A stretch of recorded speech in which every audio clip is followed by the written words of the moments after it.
Nail पे बया को नियो प्लेटफॉर्म रे मिद दिन रे सपोर्ट दो बांग पे नामा जहां को मिद दिन वीडियो बनाव कदा को मिद दिन ते सपोर्ट नाम कदा को नुकुआ कथा दो अब बाबो गालमारा आबो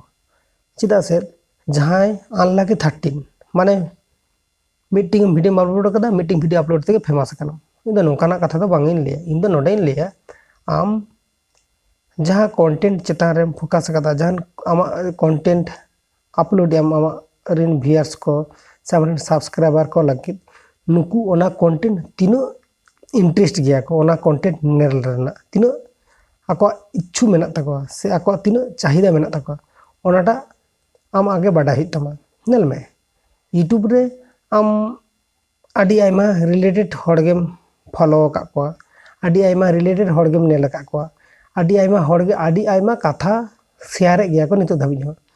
तो गलत इनफॉरमेशन एम कते दो नवा प्लेटफॉर्म रे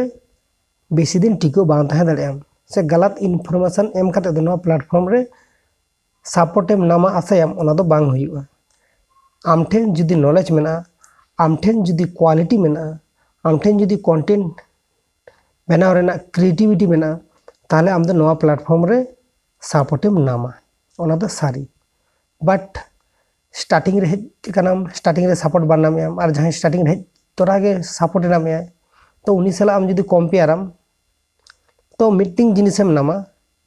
जे ओना दो एमन भाबते यूट्यूब सजाव कदाय ओकोय तीस आ तीन जखोज हर को खुशी आया को ओना दो आम हो बांग बाडेम और इन हो बांग बाडेम तो ओना दो सारी गया ओकोया वीडियो तीरे चला ओना दो कोई बाय ले दड़े नितो पाले आमा वीडियो इना वीडियो बांग चला कने यूट्यूब प्लेटफॉर्म रे ओना मानाव बाता हुआ जे बांग चला कने ओना दो सारी गे इना वीडियो बाको ने ले को आमा वीडियो बाको ने ले को बट इनो वीडियो को गे नवा प्लेटफॉर्म रे चला बट वेट कते तहन में हम समय साला गे चला में जेरकम वीडियो में अपलोड या नोका के वीडियो अपलोड में और समय साला चला में आदो हम ताइनो से बाने लई तमा ठीक ठाक हम जुदी वीडियो बनादा ओना मेहनत रेना फल मिद दिन तुम नामा।